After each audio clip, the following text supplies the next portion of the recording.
de podermos estar em sua casa nesta noite. Muitos não têm este privilégio, não tiveram essa sorte, mas pela bondade de Deus, nós estamos aqui.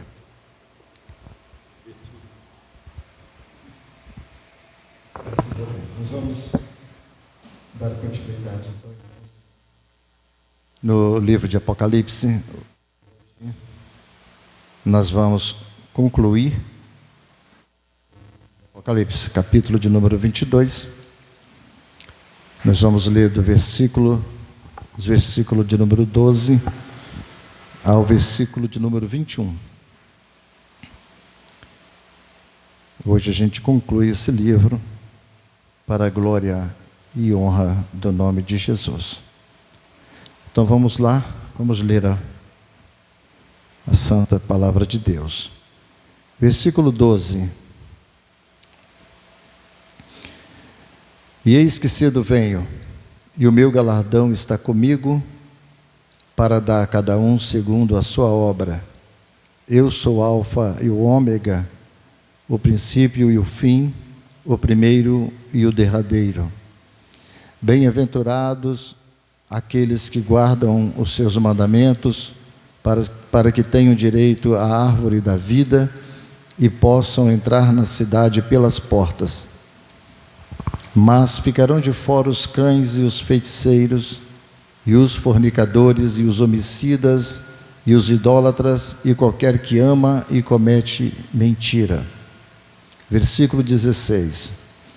Eu, Jesus, enviei o meu anjo para vos testificar estas coisas nas igrejas. Eu sou a raiz e a geração de Davi, a resplandecente estrela da manhã. E o Espírito e a esposa ou noiva dizem: vem. Quem ouve, diga: vem. Quem tem sede, venha, e quem quiser, tome de graça da água da vida. Porque eu testifico a todo aquele que ouvir as palavras da profecia deste livro, que se alguém acrescentar a estas coisas, Deus fará vir sobre ele as pragas que estão escritas neste livro. E se alguém tirar quaisquer das palavras do livro desta profecia, Deus tirará a sua parte do livro da vida e da cidade santa e das coisas que estão escritas neste livro. Aquele que testifica estas coisas diz: certamente cedo venho. Amém. Ora vem, Senhor Jesus. A graça de nosso Senhor Jesus Cristo seja com todos vós. Amém. Nosso Deus e Pai, nós te damos graças mais uma vez e te louvamos pela grande oportunidade, por esta noite tão maravilhosa, pelo dia que nós passamos. Nós somos gratos ao Senhor pela bondade, pelo Espírito que o Senhor tem nos dado, pela morte de Jesus na cruz do Calvário. Ó Deus, estamos aqui nesta noite para cultuar o teu nome, para te bendizer, para glorificar o teu santo nome. Ajuda-nos a este propósito, que o Espírito do Senhor nos leve a um verdadeiro louvor, uma verdadeira adoração e glorificação do seu nome. Que o Espírito do Senhor aplique em nosso coração o temor e o tremor pela tua palavra, que nós sejamos reverentes, sejamos atentos, ó Deus, à voz do Senhor, que o Senhor fale de maneira gloriosa e poderosa em nossas vidas, através desse texto, através da sua palavra, para que em tudo o Senhor seja de fato glorificado em nossas vidas. Somos gratos, ó Deus, por estarmos aqui. Fale conosco e nos abençoe grandemente com a tua presença. Assim te pedimos, no nome de Jesus. Amém. Os últimos alertas de Cristo. Irmãos, depois de uma jornada de 31 mensagens no livro do Apocalipse, onde nós aprendemos acerca da glória e da majestade de Jesus, nestes últimos versículos agora inseridos, nós veremos alguns alertas que Cristo deixou. Cristo deixou tanto alertas para os santos, para os que são salvos, quanto para aqueles que são os ímpios. Ignorar estes alertas, irmãos, seria a maior tolice que o homem cometeria nesta vida. Porque nós sabemos que o livro do Apocalipse, ele é popular, é um dos livros, creio eu, dos 66 livros que estão inseridos no cânon. Acredito que o livro do Apocalipse provavelmente deva ser o mais popular no mundo. Portanto, ignorar as suas advertências, os alertas que Jesus deixou aqui, seria uma grande burrice, uma grande tolice. O livro revela, irmãos, quão protegido está a igreja de Jesus. O livro revela como que Deus, Ele deu todo o poder, toda a autoridade no nome do seu Filho Jesus. E todo o livro, então, ele revela isso, como a glória de Cristo, ela se manifesta em todo o livro, em todo o tempo que Deus planejou a salvação do homem. O livro do Apocalipse, ele conclui a salvação, ele finaliza todas as coisas. Por isso que ele afirma, ele fala, ele é o primeiro, ele é o último, ele é o princípio, ele é o fim. Tudo iniciou com ele e tudo termina em Jesus. E o livro do Apocalipse, então, revela essas coisas. E como essas coisas, irmãos, nós não podemos, então, de maneira alguma, se descuidar, porque a igreja está nas mãos de Jesus, e nós, de maneira alguma, podemos nos descuidar em relação ao mundo. Nós devemos estar atento, bem atento, realmente, para a palavra de Deus, pelo que o Senhor Jesus revelou aqui no livro do Apocalipse. Este livro revela que Cristo morreu e ressuscitou. O livro revela que Ele morreu, ressuscitou ao terceiro dia, mas o livro revela que Ele virá em glória, com grande majestade, com grande poder. A catástrofe que as pessoas veem no livro do Apocalipse não é bem assim. Pelo contrário, nós vemos a glória de Deus e todo o poder que está na pessoa bendita de Jesus, dada pelo Pai. No versículo de número 12, nós aqui encerrando esses últimos versículos, nós vemos os últimos alertas de Jesus. Como Jesus, ele traz algumas despertamento para que nós ficarmos bem atentos, como também as pessoas também que são do mundo se atentem também quando elas leem os últimos versículos do livro do Apocalipse. Jesus diz no versículo 12 que Ele virá em breve. Ele diz que Ele virá em breve, no versículo 12, e Ele afirma que tem uma recompensa. Ele fala, o galardão está comigo, para dar a cada um segundo a sua obra. Esse versículo é mais uma grande afirmação exposta ao longo da Escritura, irmãos, sobre o retorno de Cristo. Jesus afirma que Ele vem rapidamente, ou seja, Ele afirma, eu estou chegando rapidamente. E aqui no cedo venho, Ele diz que o que Ele quer dizer é que a sua vinda vai ser iminente, vai ser muito rápido. E esse cedo venho, Ele afirma, eu estou a caminho, eu estou chegando, o meu tempo está bem próximo do que o mundo pensa, do que muitos imaginam. Interessante que não foi só Jesus e os apóstolos que falaram acerca da sua vinda. Os profetas também no passado falaram. Em Isaías, no capítulo 40, no versículo 10, Isaías profetizou, eis que o Senhor Deus virá com poder e seu braço dominará por ele, eis que o seu galardão está com ele. Interessante que Isaías, ele teve algumas revelações acerca do Messias prometido, do que foi profetizado até mesmo ao povo de Israel, que viria um libertador, mas Isaías jamais ele pensava, ou pensaria, ou imaginaria quem seria e como seria o Cristo, e ele então profetiza, ele vaticina o retorno de Cristo à terra. Jesus diz que ele vem pronto para galardoar, para recompensar, né? Cada um segundo a sua obra. Ele vem, mas além de Jesus vir, ele vai dar uma recompensa. A palavra galardoar ou galardão é uma recompensa que vem do grego mistos ou mistos, que denota recompensa daquilo que foi feito. Interessante, irmãos, que essa recompensa, ela pode ser também uma punição.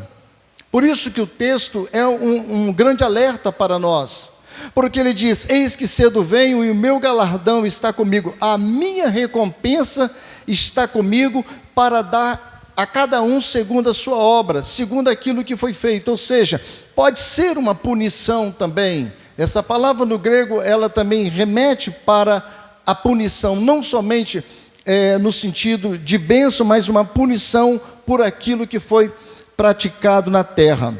Então Jesus, ele retribuirá, ele vai dar, irmãos, ele dará de volta, ou seja, ele vai pagar a retribuição para cada um, ou seja, um indivíduo, um julgamento para cada indivíduo, de acordo com o que esse indivíduo, não, lógico, se eu estou falando de indivíduo, não coletivamente, mas o texto faz questão de explicar que é indivíduo, haverá um julgamento para cada ser humano, para cada pessoa, quando ele vier em sua glória, quando ele vier para julgar as nações, e quando ele vier também para salvar aqueles que ainda estão aqui na terra, que o servem. Ele tem uma recompensa. Essa recompensa vai ser uma bênção, ou poderá ser também uma condenação para aqueles que não obedecem a sua palavra. O texto é muito maravilhoso e o texto é muito claro, porque muitos leem esse texto, não só evangélicos, não só cristãos, e as pessoas do mundo inteiro acham lindo e acham maravilhoso. Olha, eis que o Senhor virá em breve e ele vai dar um galardão para cada um, só que esquece que é segundo a sua obra. E a pergunta que nos faz é o seguinte: qual obra que eu estou praticando? Qual a obra que eu pratico nessa terra? Como que as pessoas vivem, aquilo que eles fazem, aquilo que eles vivem aqui nessa terra, é o estilo da obra, ou uma obra que honra a Deus, ou uma obra que desonra a Deus. Aqui não é a obra no sentido de uma lei que foi promulgada ou determinada, não, de maneira alguma, mas é as atitudes de imoralidade ou de moralidade, daquilo que se pratica na terra. Então ele diz: o meu galardão, essa palavra é recompensa, ela está comigo, e eu, o próprio Jesus, ele fala: eu vou dar a cada um individualmente, segundo a sua obra. Então, os servos de Deus, irmãos, eles receberão recompensas, porém os ímpios, eles serão punidos por desobediência. Por isso que eu conheci pessoas, irmãos, que não tinham coragem e não queriam ouvir. Eu fui pregar uma certa vez para um rapaz, ele falou assim: não, eu não quero ouvir. Ele tampou os ouvidos, ele falou: não quero ouvir. Eu falei: por que você não quer ouvir? Ele falou: não quero ouvir, não insista. E ele falou: eu não quero ouvir porque depois eu vou ficar sob a condenação. É por isso que eu não quero ouvir. E muitas pessoas não querem ouvir as verdades das Escrituras, porque sabe que depois que ele ouviu, ele tem a responsabilidade, o compromisso de tomar uma decisão. E é isso que vai responsabilizá-lo no dia do juízo, e que Jesus vai dar uma recompensa ou vai dar uma punição para a pessoa. Por esta razão, assim como esse jovem que eu estava pregando para ele, há milhares de pessoas na terra que não querem ouvir o Evangelho, não querem ouvir a palavra e não ouvir a verdade. E outra coisa também, quando se prega numa igreja uma palavra de Deus que simplesmente massageia o ego, esses tipos de pregação, eles não são bem vistos aos olhos de Deus, porque não é reveladas as verdades que deveriam ser faladas, que deveriam ser anunciadas, como nós estávamos falando acerca de um avivamento, e a pessoa disse o seguinte, o pastor, olha, aconteceu um avivamento, e ele estava dizendo, é porque o amor, ele procede, o amor, ele gera algo fantástico na vida, e tudo isso é uma verdade, mas este avivamento, ele não veio porque ele estava pregando o amor, porque Jonathan Edwards, quando ele estava pregando o avivamento, não o avivamento, pregando a palavra de Deus, o avivamento veio diante daquela mensagem tão poderosa, mas tão aterrorizante, pecadores na mão de um Deus irado.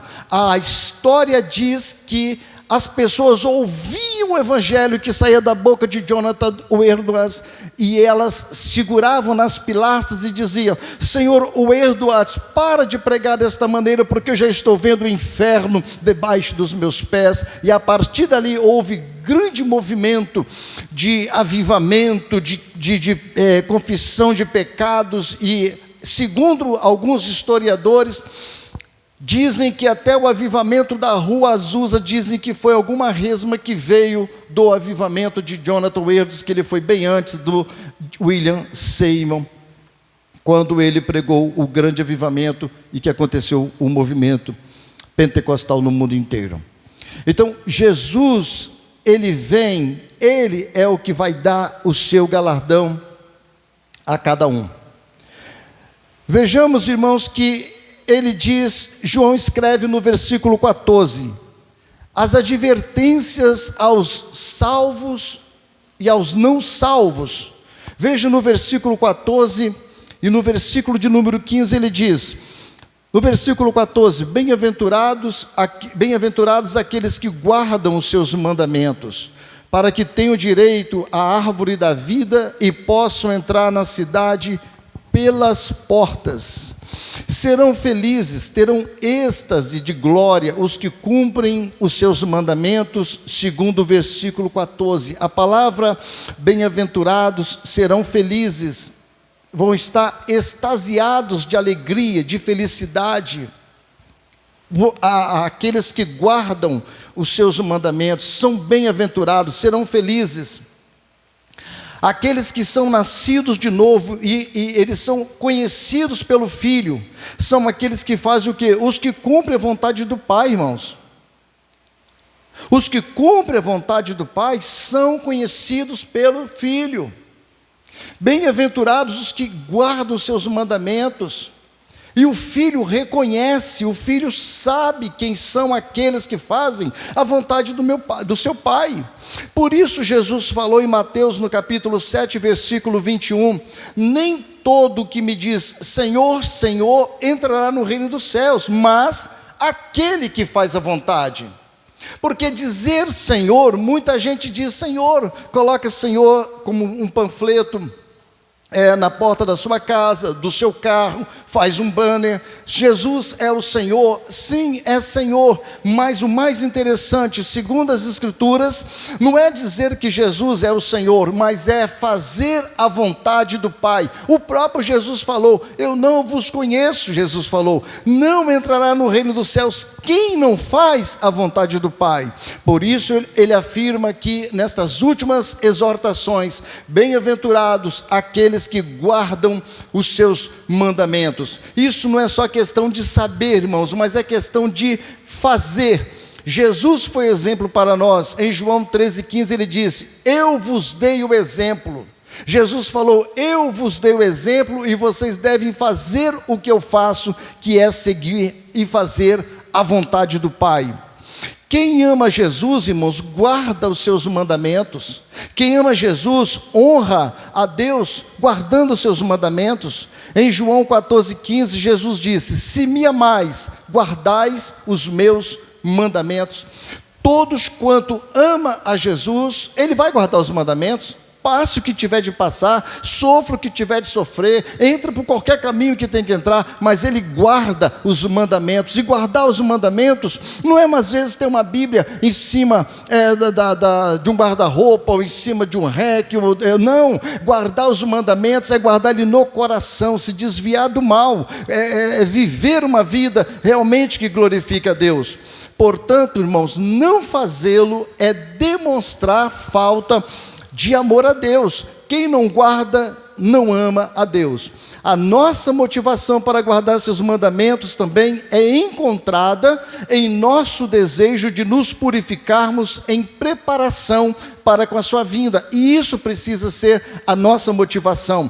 Por isso, em João, o mesmo que escreveu o livro de Apocalipse, em 1 João 3, versículo 2 e 3, João escreveu pelo poder do Espírito Santo. Ele disse: amados, agora somos filhos de Deus, e ainda não é manifestado o que havemos de ser, mas sabemos que, quando Ele se manifestar, que é o que estamos falando, seremos semelhantes a Ele, porque assim como é, o veremos. E ele conclui: e qualquer que nele tem essa esperança, purifica-se a si mesmo, assim também como ele é puro.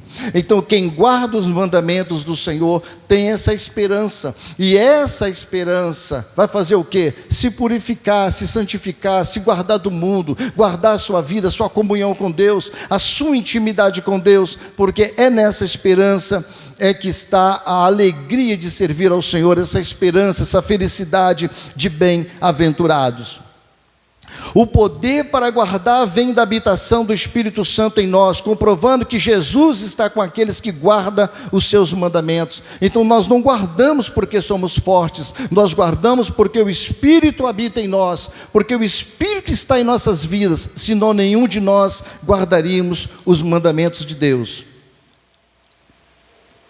Ser seguidor de Jesus, mas não guardar os mandamentos, irmãos, é uma grande tolice. E o próprio Jesus, e a Bíblia também fala isso, em Lucas 6,46, Jesus disse: por que me chamais Senhor, Senhor, e não fazem o que eu digo? Há pessoas dizendo Senhor, Senhor, mas não quer obedecer. Está incluído ali no meio daquela grande multidão, e fica ali no meio das pessoas por causa das mensagens do ego, mas não faz o que diz. Então não adianta chamar Jesus de Senhor, porque isso descobrimos que somos mentirosos sobre o nosso relacionamento com Ele, e o próprio João também nos alerta. Ele disse em 1 João 2, 3 e 4, e nisto sabemos que o conhecemos, se guardarmos os seus mandamentos. Aquele que diz, eu o conheço, e não guardo os seus mandamentos, é mentiroso, e nele não está a verdade. Não adianta, Jesus conhece. Então os vencedores, irmãos, eles guardam o mandamento, ele obedece o mandamento, e não obedecer é fazer dele mentiroso, porque não guarda os seus mandamentos, a sua palavra. Ele fala que quem guarda os seus mandamentos, no versículo 14, tem o direito à árvore da vida, e também possam entrar à cidade pelas portas. É a fórmula de ter o nome no livro da vida, de fazer parte da árvore da vida, e entrar na cidade é guardar os mandamentos.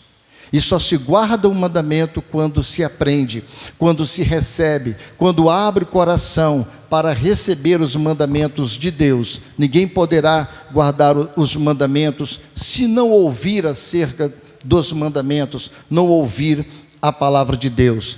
Esta sim é a única razão, a única forma da pessoa adentrar ao reino celestial. No versículo de número 15, João continua expondo a sua palavra. Ele diz, os últimos alertas de Cristo, no versículo 15, mas ficarão de fora os cães, os feiticeiros e fornicadores, homicidas, idólatras e qualquer que ama mentira. Ele já tinha falado isso no versículo 8 do capítulo de número 21, que ficariam de fora. Mas, porém, eu quero dar uma ênfase aqui, irmãos, ficarão de fora os cães. Os cães, isso é uma metáfora são aqueles que são moralmente impuros. E Paulo classificou, irmãos, os maus obreiros fraudulentos, falsos pastores de cães. Em Filipenses capítulo 3, no versículo 2, Paulo disse: guardai-vos dos cães, guardai-vos dos maus obreiros. Agora Jesus se volta para os maus obreiros, para os cães, para aqueles que são imorais, para aqueles que não têm o espírito, para aqueles que têm o espírito de inveja e são gananciosos. Ele disse: ficarão de fora os cães. Em Isaías, no capítulo 56, no versículo 11, ele faz uma referência àqueles que deveriam cuidar do rebanho e não cuida, mas são verdadeiros mercenários. Tem gente que diz ali em São João, quando ele fala assim, quando Jesus fala ali, o diabo veio roubar, matar e destruir, e muitos dizem... o diabo não, ele usa a expressão, o inimigo veio roubar, matar e destruir, e muitos faz a exegese que ali está se referindo ao diabo, mas na verdade ele está se referindo aos falsos pastores, aos pastores que não amam o rebanho. E Isaías já falava isso também no capítulo 56, no versículo de número 11, ele faz essas referências. E alguns teólogos já do século 18, século 19, bem conhecidos de hoje, a qual nós estudamos as suas teologias, como Joseph Benson, Adam Clarke e John Wesley, para citar somente esses três. Joseph Benson disse o seguinte, acerca de Isaías 56, versículo 11, quando faz uma referência aos cães, ele disse, sim, eles são cães gulosos, não se fartam, não se saciam, come e não sacia, come de manhã, de tarde, de noite e não se sacia, quer comer todo dia, quer comer, não se fartam. São pastores que não conseguem entender do hebraico, que não sabem entender, que não se importam, ou não amam, ou desejam entender a palavra de Deus, ou fazer com que as pessoas entendam. Por isso eles são chamados de cães gulosos, segundo Joseph Benson, um grande teólogo do século 18. E ele disse também, todos olham para o próprio caminho, eles não consideram nem a glória de Deus, nem o bem das pessoas, mas apenas a satisfação dos seus próprios desejos básicos. Cada um para a sua ganância, ele disse, em seus vários lugares e estações, pois eles têm oportunidade. Então eles são gananciosos, pretensiosos, eles usam de piedade para com as pessoas, para poder arrancar das pessoas aquilo que almeja os seus corações. Adam Clarke também é contemporâneo, provavelmente de Joseph Benson, ele diz, segundo os pastores que são cães, alimentam-se de maneira insaciável com a gordura e vestem-se com a lã das ovelhas, enquanto o rebanho é disperso, devastado e faminto.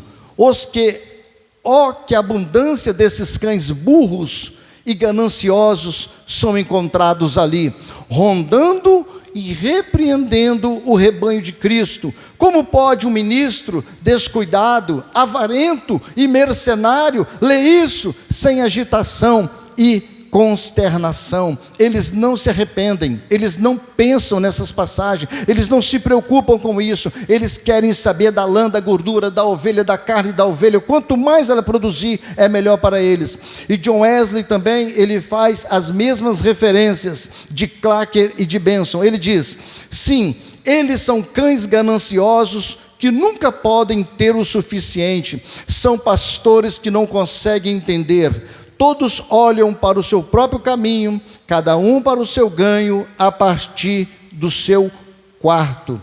Eles não consideram nem a glória de Deus e nem o bem do povo, mas apenas a satisfação dos seus próprios desejos básicos. Estes são os cães que Jesus disse que eles ficarão de fora.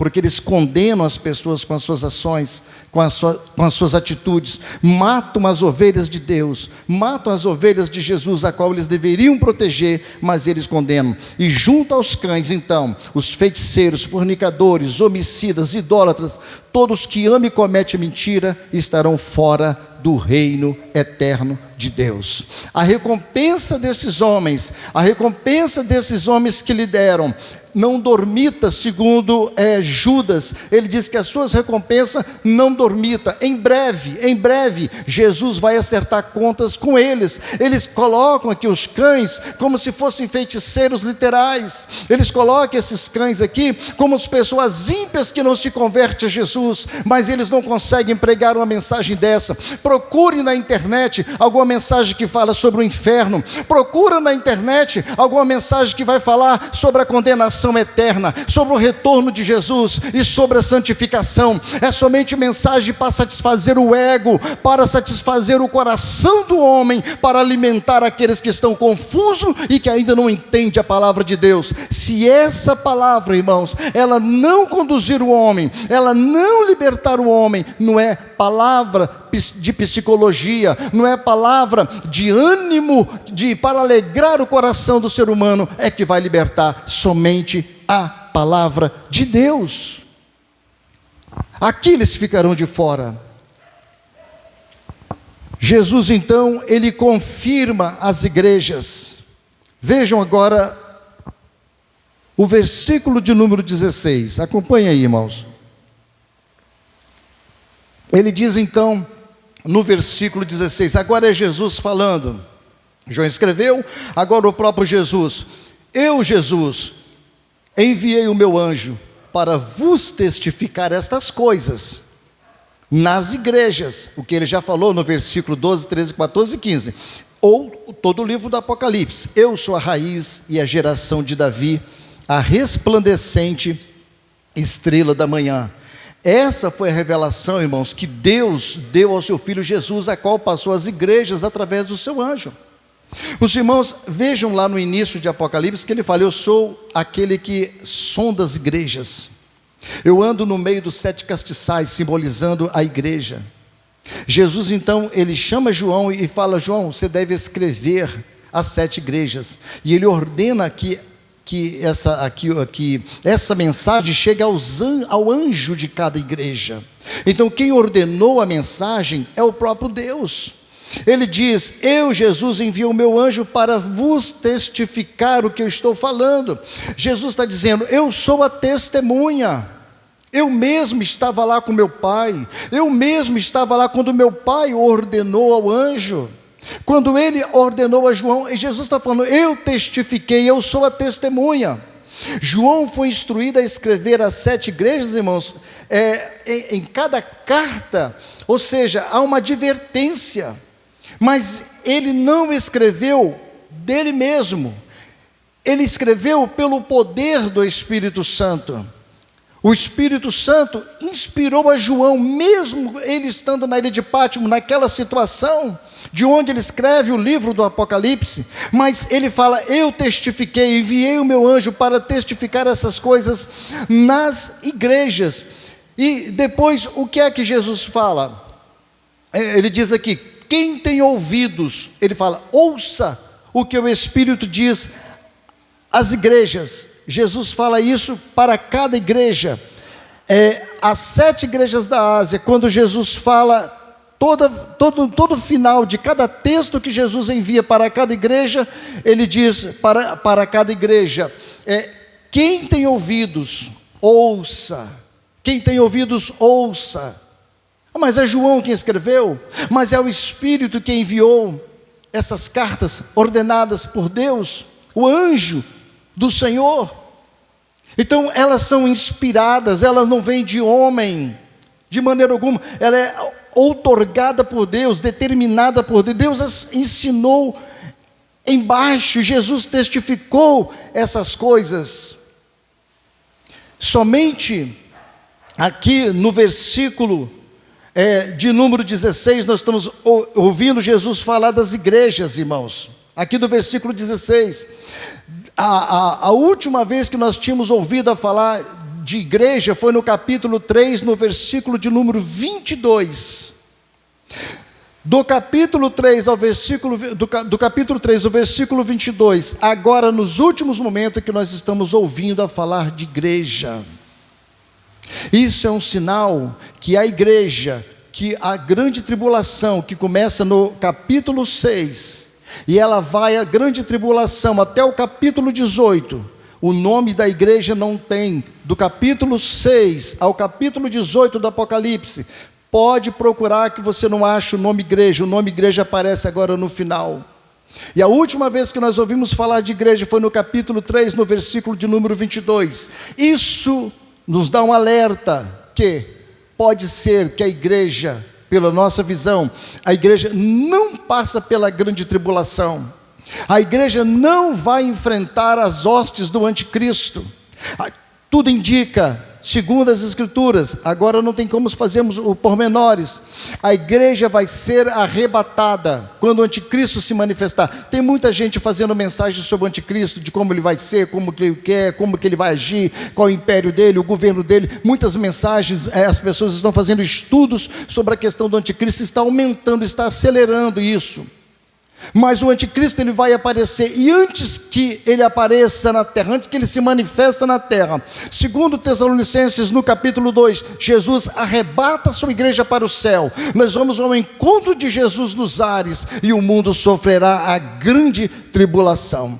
Tanto que do capítulo 6 de Apocalipse até o capítulo de número 18, nós não vemos o nome igreja, porque a igreja ela foi arrebatada. E no versículo 16 ainda, da parte B, Jesus disse: eu sou a raiz e a geração de Davi, a resplandecente estrela da manhã. Jesus está dizendo que ele é o descendente de Davi, e ele se qualifica como herdeiro da família davídica. Ele tem o direito ao trono, pois ele é rei. Há também um sentido em que Jesus é a fonte da qual Davi veio, pois Jesus é a fonte da criação.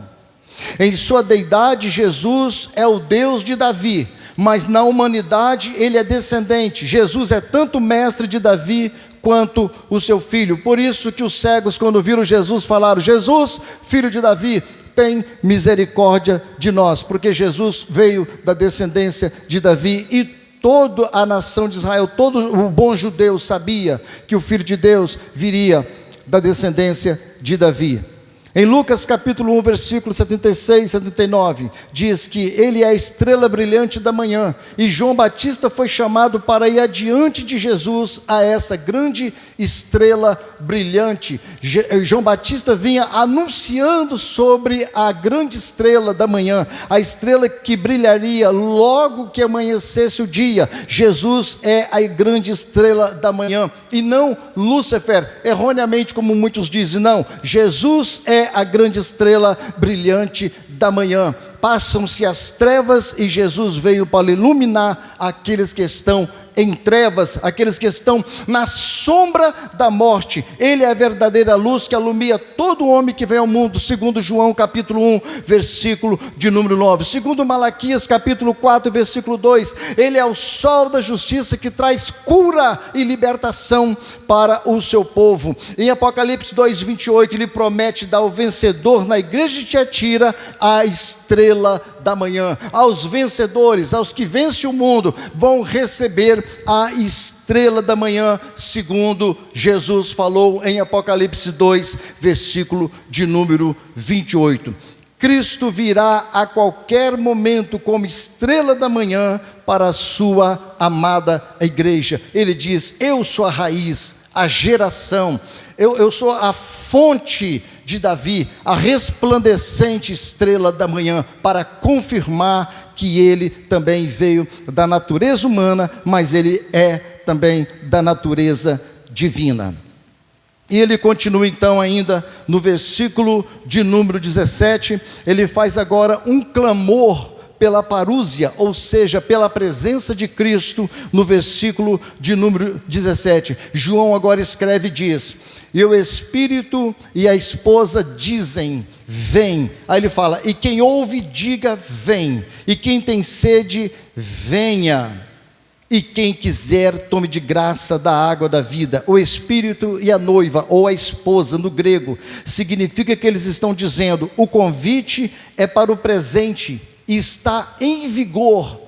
O convite não é um convite do passado, é um convite atual. Eles dizem: vem, ou seja, no singular, vem. O convite é para um indivíduo. Ele está convidando o Senhor Jesus. O Espírito e a esposa dizem: vem. E quem ouve, diga: vem. E quem tem sede, venha. E quem quiser, tome de graça da água da vida.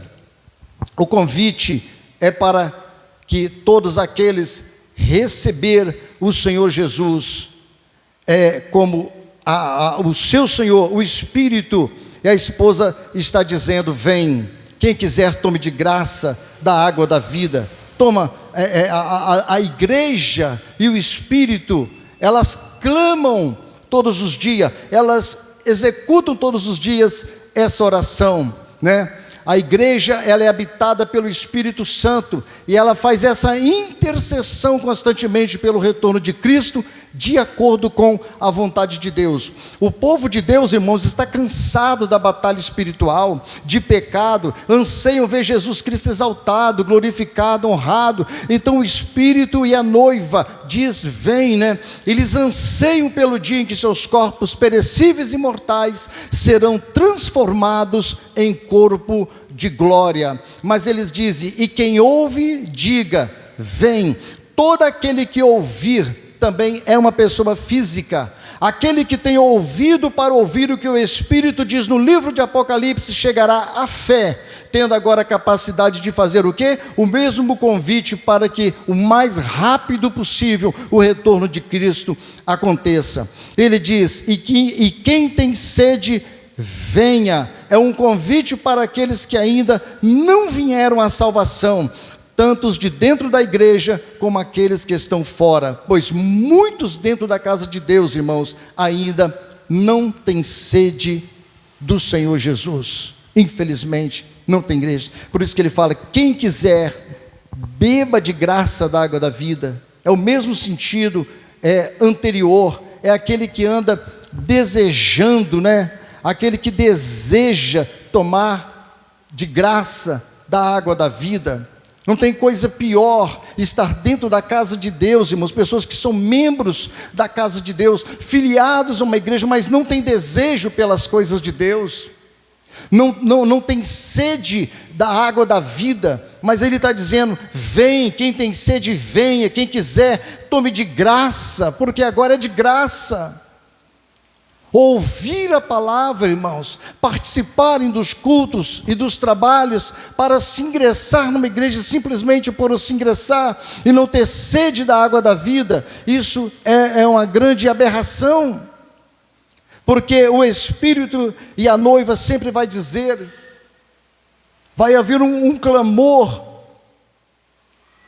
para aqueles que queiram tomar de graça da água da vida. Então ele diz, no versículo de número 18 e no versículo de número 19, ele diz para não acrescentar, ele fala para não aumentar e não tirar, não acrescentar e não subtrair nenhuma parte do livro. No versículo 18 e no versículo de número 19, ele diz no 18: porque eu testifico a todo aquele que ouvir as palavras da profecia deste livro, que se alguém acrescentar a estas coisas, Deus fará vir sobre ele as pragas que estão escritas neste livro. Nem aumentar e não tirar. A mensagem do livro não é apenas para as 7 igrejas, irmãos, e nem também apenas para os santos, mas para todos aqueles que têm os ouvidos para ouvir, que têm ouvido para ouvir. A mensagem, ela é descrita pelo próprio Espírito de Deus, não é algo impreciso e muito menos sem nexo. A palavra, ela fala por si só. Por isso, João inicia o livro: bem-aventurado aqueles que leem, os que ouvem e os que guardam as palavras da profecia deste livro. O livro, então, ele é inspirado em Apocalipse 1:3.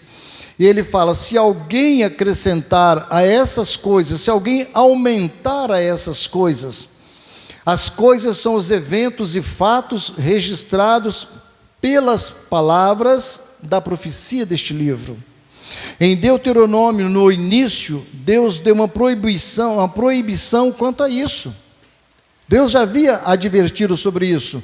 Ele disse: não acrescentareis a palavra que vos mando, nem diminuireis dela, para que guardeis os mandamentos do Senhor vosso Deus, que eu vos mando. Deuteronômio 4:2. E Salomão, em Provérbios, no capítulo 30, no versículo 5 e 6, Salomão disse: toda a palavra de Deus é pura, escudo é para os que confiam nele. Nada acrescentes às suas palavras, para que não te repreenda e sejas achado mentiroso. Este princípio, irmãos, ele se aplica a toda a Escritura, não somente ao livro do Apocalipse. Então, alterar o texto sagrado é dificultar a compreensão. As pessoas alteram o texto e depois eles aumentam o texto, né? Aquela verdade que está falando ali, e isto vai custar muito caro. Então Deus, ele não ocultou a sua palavra, pelo contrário, ele mandou revelar a palavra. Quem assim fizer, Deus lhe acrescentará. Ele disse: as pragas que estão escritas neste livro, não acrescentar, não pode colocar acima do que Deus colocou, porque isso pode trazer um sério prejuízo espiritual para aquele que está ouvindo. Ele acrescenta, e isso é repudiado pelo próprio Senhor. Então, quem fizer assim, as pragas que estão escritas neste livro virão sobre ele. Se alguém acrescentar a estas coisas, Deus fará vir sobre ele as pragas que estão escritas neste livro. Os vários julgamentos de Deus que será derramado durante a tribulação, incluindo a sua ira e o tormento do lago de fogo, é isso que virá sobre essa pessoa. Quem acrescenta as palavras ou fazem para adequá-las aos interesses do próprio coração, faz isso com má intenção. E no versículo 19 está registrado também, para nós encerrarmos: se alguém tirar quaisquer das palavras do livro desta profecia, Deus tirará a sua parte do livro da vida e da cidade santa e das coisas que estão escritas neste livro. Agora é tirar, acrescentar, agora tirar. Ou seja, mudar o sentido a benefício próprio é também tirar a palavra. Por isso, causa grande prejuízo ao conhecimento do pecador acerca da salvação, quando ele tira alguma coisa. Sustentar que apenas algumas palavras são fiéis e verdadeiras e que outras palavras contêm erros, torna-se possível descartar aquelas partes consideradas erradas, excluindo partes da mensagem de Deus, porque ele excluiu. E nisso ele vai dizer que aquele que ele excluiu, o que ficou é a verdade, mas não é verdade, porque ele excluiu elas. Então, considerar partes das Escrituras inspiradas e outras não, também é tirar partes da palavra de Deus. Os que dizem entender, os que dizem serem cultos na palavra, o que eles fazem? Geralmente ou normalmente, eles acrescentam, eles aumentam mas às vezes eles também têm a habilidade também, segundo os liberais, e semelhante aos liberais, eles costumam fazer o quê? Retirar também a palavra. Então eles tanto acrescentam como retiram, e ambos, aos olhos de Deus, é uma blasfêmia. Tanto o teólogo liberal, quanto aquele que se diz culto, ou espiritual, ou conhecedor das Escrituras, eles estão blasfemando contra Deus. Pedro falou sobre isso no capítulo 3, no versículo de número 16. Falando disto, como em todas as suas cartas, entre as quais há pontos difíceis de entender, que os indoutos e inconstantes torcem, e igualmente as outras escrituras para a sua própria perdição ou condenação. Então, irmãos, há teólogos mal intencionados que torcem a mensagem, né? Sem alterar as palavras, por meio das palavras incorretas de interpretação. Eles fazem isso para que a palavra se adequa ao seu sistema, ao seu modo de vida, ao seu modo de se expressar e de dirigir o seu povo. Então, eles alteram ou eles retiram alguma coisa. Isso vai dentro das suas condições, da sua visão, daquilo que ele acha mais interessante. Então, ao observar a história, irmãos, sempre houve ateus, humanistas, modernistas e liberais, os falsos intelectuais da cristandade, dispostos a rejeitar ou questionar, ridicularizar o santo livro de Deus. E nos dias de hoje estão assim, as pessoas não querem as pessoas simples, as pessoas não querem os pastores simples, as igrejas simples, os pastores pobres, eles têm que ter aparência, né? Os grandes líderes precisam de aparência. Se eles não tiverem aparência, não forem aneludos, não mostrarem que eles fazem as suas grandes viagens, né? Eles não têm interesse, então tem que mostrar alguma aparência. É o tipo de preletores, de pregadores, né? Que estão massageando o ego. Jesus disse: esses Deus tirará a sua parte do livro da vida e da cidade santa e das coisas que estão escritas neste livro. Encerrando o versículo 21, versículo 20 e versículo 21. Aquele que testifica estas coisas diz: certamente cedo venho. Amém. Ora vem, Senhor Jesus. Vejamos, irmãos, que ele testifica todas estas coisas, tudo que foi escrito no livro. E pela terceira vez, aqui no capítulo 22, Jesus, ele afirma por 3 vezes que ele virá. Vocês vão ver isso no versículo 7, ele fala: eis que cedo venho, e ele torna a falar isso no versículo 12, eis que cedo venho, e ele agora fala no versículo de número 20, certamente cedo venho. Ele faz questão de mostrar que ele vem. Então ele afirma isso categoricamente por 3 vezes que ele virá. E os crentes estão de acordo com ele. Ele fala: amém, ora vem, Senhor Jesus. É o que os crentes dizem. E assim ele fecha o livro com uma das maiores bênçãos na vida dos salvos. A sublime graça de Jesus que acompanhou o povo de Deus em todo o tempo de sua peregrinação aqui na terra. Ele fala: a graça de nosso Senhor Jesus Cristo seja com todos vós. Amém.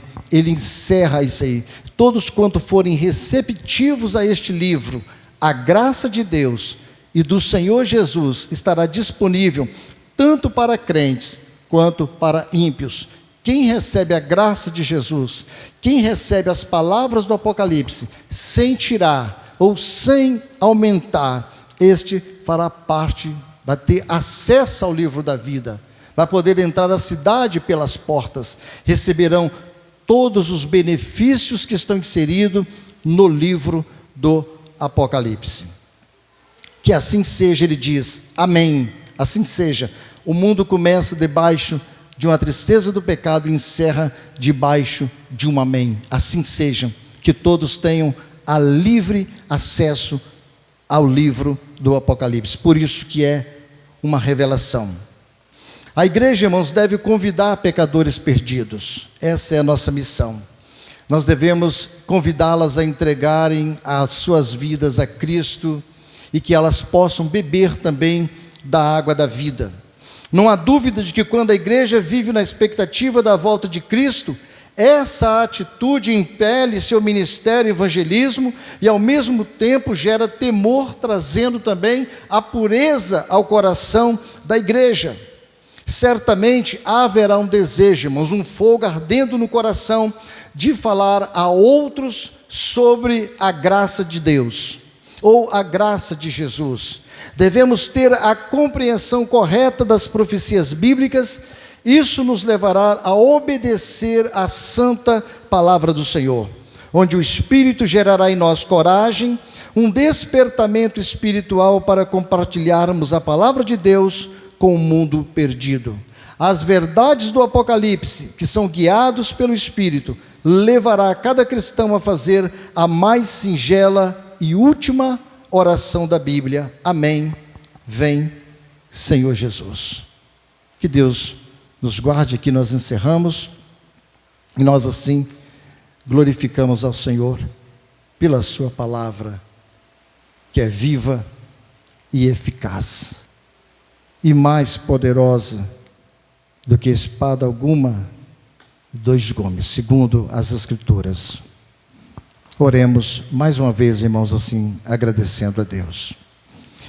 Ó Deus Pai, Deus Filho e Deus Espírito Santo, nos ajude a viver a sua palavra.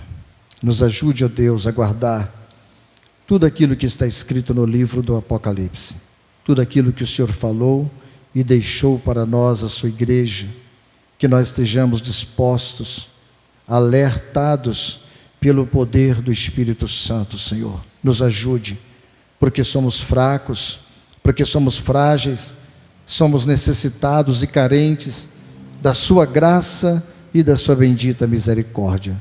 Ó Deus, que o Espírito do Senhor nos ilumine, nos oriente, nos guie, nos dirige em todo passo, em toda justiça, para a glorificação do seu nome nessa reta final.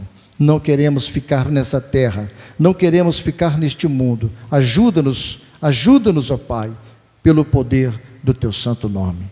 Que o nome do Senhor Jesus seja glorificado na nossa vida, que o Espírito do Senhor nos guie em toda a verdade, no nome de Jesus. Amém. Evangelista